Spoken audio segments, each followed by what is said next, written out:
Mesdames et messieurs, bonsoir, ravi de vous retrouver pour ce nouveau journal. Voici les titres de l'actualité. Le ministre de l'économie et des finances et le représentant de la Banque mondiale ont co-présidé hier une réunion portant sur la revue de la gestion du portefeuille au Palais du Peuple. Et un drone américain a été abattu par l'Iran la nuit dernière. C'était les titres. Bonsoir à toutes et à tous. Le ministre des Affaires étrangères de la coopération internationale, Mahmoud Ali Youssouf, est en déplacement en Éthiopie. Sur place, il a participé donc à la 68e session extraordinaire des ministres des Affaires étrangères de l'IGAD sur le Soudan et du groupe de contact de l'Union africaine sur la crise soudanaise. Eh bien, ce matin, le numéro 1 de la diplomatie djiboutienne a été reçu par le Premier ministre éthiopien. Vous voyez à l'image, Abiy Ahmed, pour un entretien de près d'une heure. Le ministre djiboutien était donc porteur d'un message du président Ismaël Omar Guelleh et notamment lui présenter les condoléances du chef de l'État djiboutien au Premier ministre éthiopien suite au décès de son père la semaine dernière. Ensuite, les deux responsables ont passé en revue sur les principaux sujets donc régionaux. Ils ont évoqué notamment la question de la paix et de la sécurité dans la région, avec en toile de fond la crise politique soudanaise sur la base de l'initiative de médiation du Premier ministre éthiopien, soutenue par les pays de l'IGAD. Les deux responsables ont mis en exergue l'importance de pacifier la crise politique dans ce pays frère est très important dans le giron des pays de la région. Par ailleurs, le Premier ministre éthiopien et le ministre djiboutien des Affaires étrangères ont évoqué les relations bilatérales, notamment l'amélioration du trafic du corridor et la fluidité des relations commerciales entre les deux pays sur la base de la politique d'intégration économique et commerciale entre les deux pays voisins. Rappelons que l'Éthiopie est le premier partenaire commercial de Djibouti, deux pays donc qui possèdent des relations séculaires et une même convergence de vue. Entretien, les deux responsables ont symboliquement planté deux arbres fruitiers dans les jardins de la primature éthiopienne. Deux arbres qui symbolisent, selon les deux responsables politiques, l'excellence des relations qui existent entre les deux pays. Le ministre djiboutien des Affaires étrangères a été ensuite reçu par son homologue éthiopien pour un entretien sur l'examen des relations entre Djibouti et l'Éthiopie. A noter que l'ambassadeur de la République de Djibouti en Éthiopie, Mohamed Idriss Farah, et le premier conseiller de l'ambassade, Abdi Haïbe, ont assisté à ces deux entretiens. Retour à Djibouti, le nouveau secrétaire général national chargé de la jeunesse, Mahad Hussein Ahmed, s'est rendu dans la ville de l'Unité, accompagné par son collègue, le secrétaire national à la culture du parti RPP, Mohamed Sougé Bare, ainsi qu'une forte délégation des jeunes militantes et progressistes du parti. Les habitants de la ville de l'Unité ont réservé un accueil chaleureux à la délégation. À tour de rôle, les deux secrétaires nationaux ont pris la parole et ont remercié les sympathisants et adhérents du RPP de Dikil.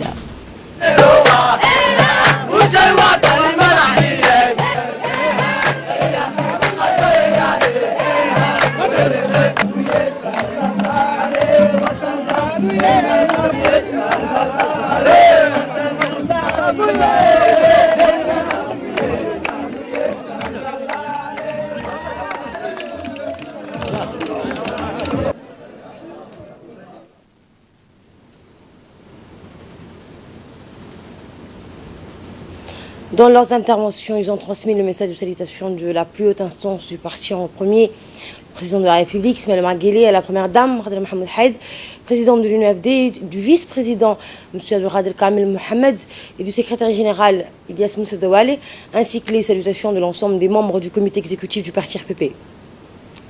Le secrétaire national à la jeunesse du RPP a souligné la place qu'occupe la jeunesse dans la politique clairvoyante du chef de l'État et son gouvernement, et cela depuis son accession à la magistrature suprême du pays. Il a également rappelé que les jeunes militants doivent s'acquitter de leurs devoirs et de retirer leur carte d'adhérent afin de participer activement à la vie politique. Enfin, il a exhorté l'ensemble de la jeunesse du pays de prendre leur destin en main en consolidant l'unité et la cohésion sociale afin d'atteindre les objectifs d'un développement durable dans tous les domaines. Pour cela, ils sillonneront les régions de l'intérieur afin de sensibiliser les citoyens en particulier dans ce sens. C'était dans les titres. Le ministre de l'économie et des finances, Ilyes Moussa Douale, le représentant de la Banque mondiale à Djibouti, a co-présidé hier une réunion portant sur la revue de la gestion du portefeuille. C'était au Palais du Peuple. Objectif, mesurer les progrès et retards accusés dans la mise en œuvre des projets. 9 indicateurs ont été analysés dans cette réunion, à savoir le délai de mise en œuvre, de mise en vigueur, la qualité de la mobilisation de fonds de contrepartie, la qualité de la gestion environnementale, du respect des clauses juridiques, de la qualité du système de suivi et évaluation, de la qualité de la gestion générale du projet, celle de la passation des marchés du projet, de la qualité de la gestion financière du projet et du retard dans les décaissements. Les participants des différents départements ministériels ont passé en revue l'ensemble des projets en tenant compte des indicateurs ci-dessus mentionnés.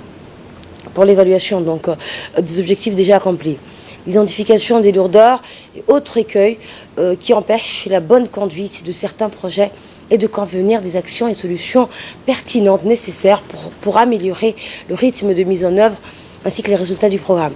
Les interventions sur l'ensemble des thématiques abordées ont suscité un vif intérêt chez les participants qui n'ont pas manqué de rebondir sur tel aspect ou telle autre ambiguïté qui leur posait quelques difficultés. Le représentant de la Banque mondiale à Djibouti a dans son allocution, vous l'entendrez, souligné que le caractère important de cette rencontre en indiquant que la revue devrait être aussi l'occasion de procéder à un tour de table des projets en cours de préparation. Nous l'écoutons. L'appui de la Banque mondiale à Djibouti, en travaillant avec des gens engagés, où nous avons pu quand même, malgré les hauts et les bas et les tensions et tout, maintenir un portefeuille sain, où nous avons un portefeuille qui donne des résultats, où on ne va pas rougir quand quelqu'un vient en visite pour lui dire voilà ce qui se passe de mal à Djibouti, ou tel scandale qui se passe dans le portefeuille de la Banque mondiale à Djibouti. Bon, on peut toujours dire, comme je dis chez nous, c'est presque comme dans le Sahel. Je suis sahélien, donc des fois, on n'a pas la même urgence, les choses peuvent avancer lentement, mais dès qu'on discute, tout le monde est conscient et on essaie d'avancer. Durant cette période, je pense que Djibouti a fait beaucoup de progrès. Je parle de toutes les réformes qui sont faites, climat des affaires. Je pense que partout dans le monde, Kadar m'envoie toujours un email où on cite les pays sur l'international, les pays qu'on recherche sur le web. Il y a des statistiques. Il me montre ça. Je pense que c'est avec un pays que ça a été fait. Djibouti est plus cité que beaucoup de grands pays ou des pays qu'on pense qu'on cite beaucoup plus. Mais sur l'Internet, Djibouti est beaucoup plus recherché que beaucoup de pays qu'on imagine, incluant le mien. De son côté, le ministre de l'économie et des finances, Ilyes Moussa Douale, a d'abord rendu hommage à la Banque mondiale en s'adressant aux responsables des unités de gestion des projets et des différents ministères convoqués à cet atelier. Le ministre les a encouragés à mettre à profit cette rencontre afin d'améliorer l'exécution des projets dont ils sont en charge. Voici ses propos. Au-delà de la performance du portefeuille ou des portefeuilles, je voulais d'abord remercier le travail et la collaboration de la Banque mondiale pour les différents projets que nous avons à exécuter aujourd'hui en République de Djibouti, qui sont dans des domaines très importants, avec des montants quand même assez conséquents. Mon message ce matin, il est court, il va concerner la gouvernance des projets et les résultats des projets.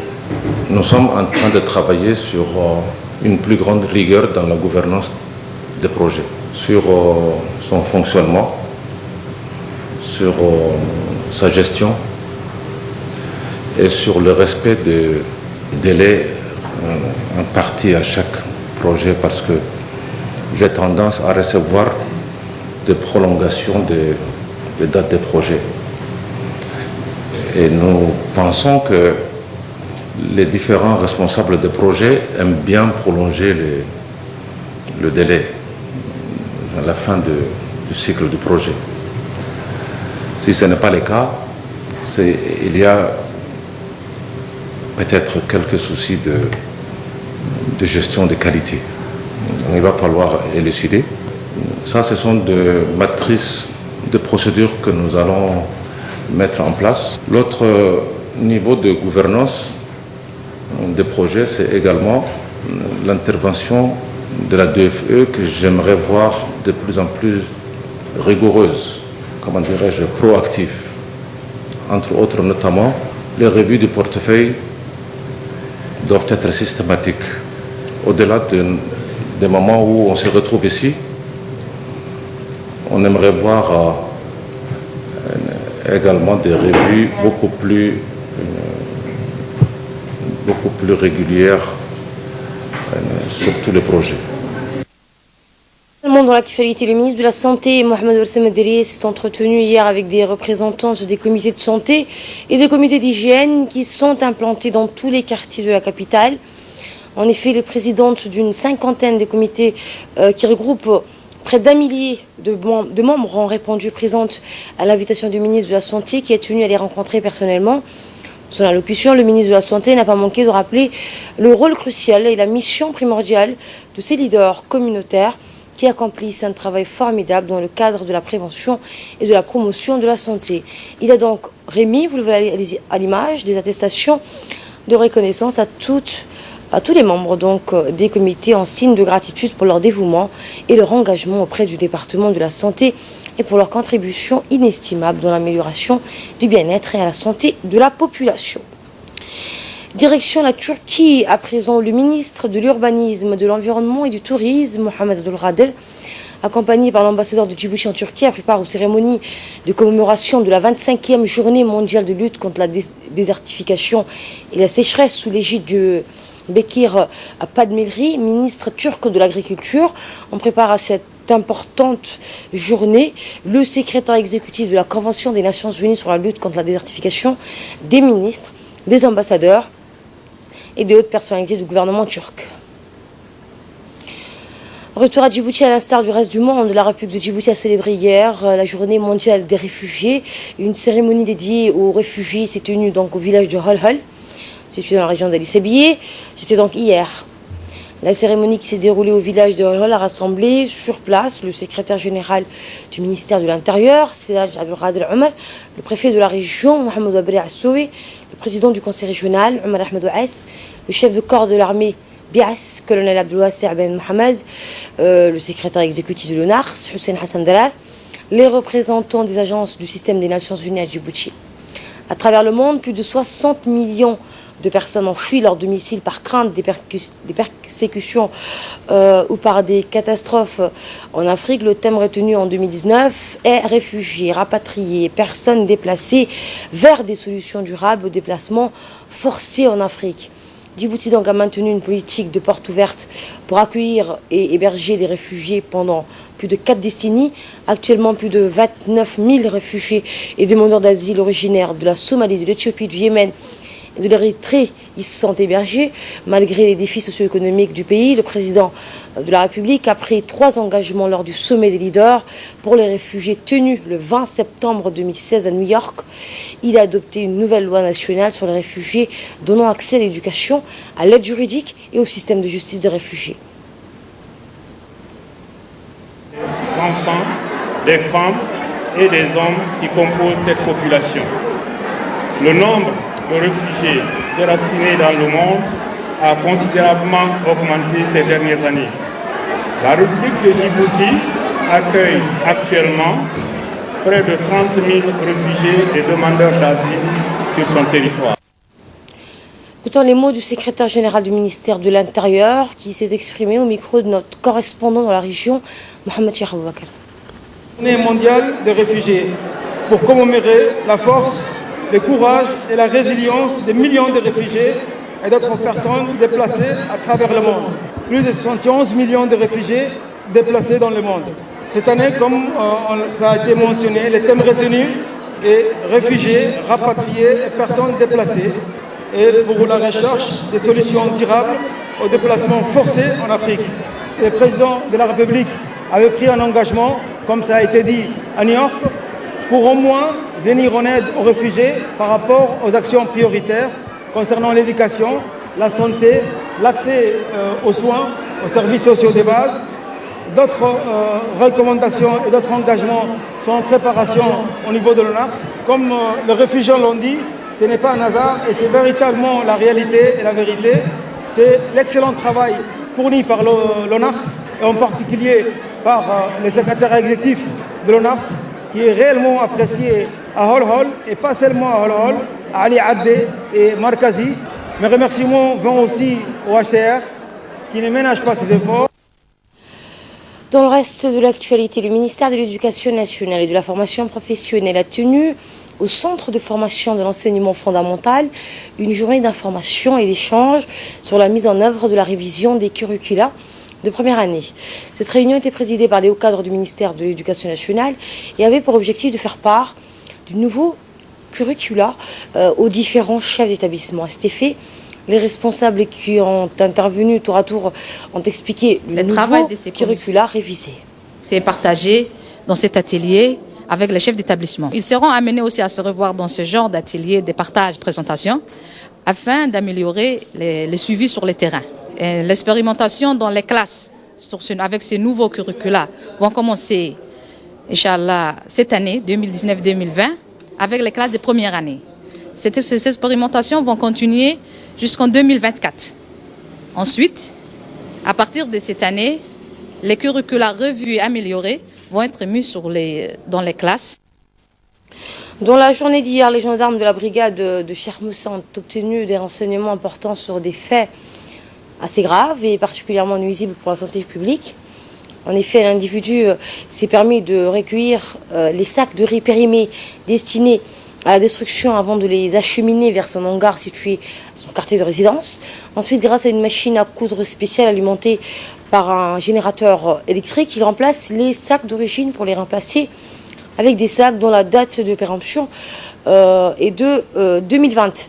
Une fois accompli son acte fallacieux avec un complice, il revend le riz périmé, dispose donc dans des sacs en bonne et due forme à des commerçants de la place pour des prix moins chers que la normale. Dans la même journée, l'auteur principal de cette affaire a été interpellé par les enquêteurs de la brigade de Cheikh Moussa. Au cours de son audition, l'auteur présumé a déclaré qu'il se livre à ce commerce illicite depuis plusieurs années. Un avis de recherche a été lancé à l'encontre du complice présumé. Compte tenu de la gravité des faits, l'auteur principal de cette affaire sera déféré devant la justice pour répondre de ses actes. Un mot en sport à présent. L'Égypte et le Zimbabwe s'affrontent ce soir au Caire en ouverture de la CAN 2019. Pharaon ou guerrier, qui prendra le meilleur direct à partir de 23h heure de Djibouti. L'heure du coup d'envoi de la CAN 2019 est enfin arrivée au stade international du Caire.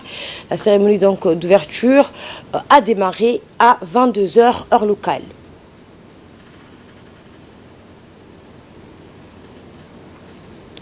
Eh bien, à l'approche de la Coupe d'Afrique des Nations donc 2019 qui se tient ce soir en Égypte, les Djiboutiens nous ont donné leur point de vue sur les équipes qui s'affrontent ce soir. Il s'agit, on le rappelle, de l'Égypte et de Zimbabwe qui s'affrontent ce soir à 23h, heure de Djibouti. Nos équipes ont pris quelques réactions. Des jeunes qui attendent donc ce premier match avec impatience. Mohamed El Kala, donc natif de la ville blanche, a donc supporte l'Égypte. Il a rappelé donc que l'Égypte a remporté cette fois la Coupe d'Afrique et qu'il supporte les pharaons. Voilà donc pour ces quelques donc réactions que vous aurez dans nos éditions de demain. Des jeunes donc qui suivront en direct dans tous les CDC de la capitale grâce au directeur du CDC. Et un match bien sûr que vous suivrez à 23h heure locale sur la une. Et page nécrologie, nous avons le regret de vous annoncer le décès de feu Djamaladdine Abdelkader Reddo, survenu ce matin à Addis Abeba suite à une longue maladie. Le défunt était un homme politique, homme de culture, donc artiste, compositeur bien connu dans la Corne de l'Afrique, plus particulièrement à Djibouti, en Éthiopie et en Érythrée. Le docteur Djamaladdine Abdelkader était le fondateur avec Ahmed Dimis, de la transcription de la langue afar en latin en 1975. Il a été décoré par le président de la République en 2003. Né en 1948 à Midir, il laisse derrière lui une grande famille dont une veuve, plusieurs enfants et petits-enfants. Très touché par cette disparition de ce grand homme, le Premier ministre Abdelkader Kamel Mohamed adresse ses condoléances les plus attristées à la famille du défunt Djamaladdin Abdelkader. L'ancien Premier ministre de Abdellah Mohamed Kamel adresse également ses condoléances à la famille et proches du défunt, ainsi que le ministre de la Justice Ali Hassan Badan. Suite à ce décès de feu Djamaladdin Abdelkader et d'autres, de cette figure emblématique, politique et culturelle, le centre Afarpen et son président Alwan Burhan adressent également ses sincères condoléances et plus attristées à la famille et aux proches du défunt. Par ailleurs, le secrétaire d'État à la décentralisation, Hamadou Mohamed Ramis, le secrétaire général de la primature, Naguib Abdallah Mohamed, les ambassadeurs de Djibouti, Adel Mohamed Areta, et Mohamed Kamel, M. Balogouda Sirid, Ali Mohamed Abdou, M. Ahmed Djini, Farah Youssouf, adressent donc tous leurs sincères condoléances à la famille et aux proches du défunt. Par ailleurs, la direction et l'ensemble du personnel de la radiodiffusion de Télé Djibouti s'associent à la douleur de la famille de feu Djamaladdin Abdelkader et présentent ses condoléances, tous prient le bon Dieu, Allah, donc de l'accueillir en son paradis éternel. Inna lillahi wa inna ilayhi raji'un. Je vous le disais en titre, un drone américain a été abattu par l'Iran la nuit dernière. Du côté de Washington, on assure que le drone était dans l'espace aérien international. Côté République islamique, il volait dans l'espace aérien iranien. La tension entre Washington et Téhéran est extrême. Après plusieurs attaques récurrentes contre des pétroliers dans le Golfe depuis plus d'un mois, elle s'est accentuée à partir du moment où les États-Unis ont décidé en mai 2018 de se retirer de l'accord sur le nucléaire iranien de 2015 et de rétablir des sanctions. Boris Johnson et Jeremy Hunt, donc deux candidats à la succession de Theresa May. L'un de ces deux hommes sera le prochain Premier ministre britannique. Boris Johnson était chef de la diplomatie de 2016 à 2018, tandis que Jeremy Hunt occupe le poste actuellement. Autre point commun, ils se battent tous les deux pour succéder à Theresa May. Au terme de 5 votes des députés conservateurs, ce sont les derniers en lice. Boris Johnson est favori avec 160 voix contre 77 pour son adversaire. Les deux finalistes seront départagés par les mois d'action. Merci.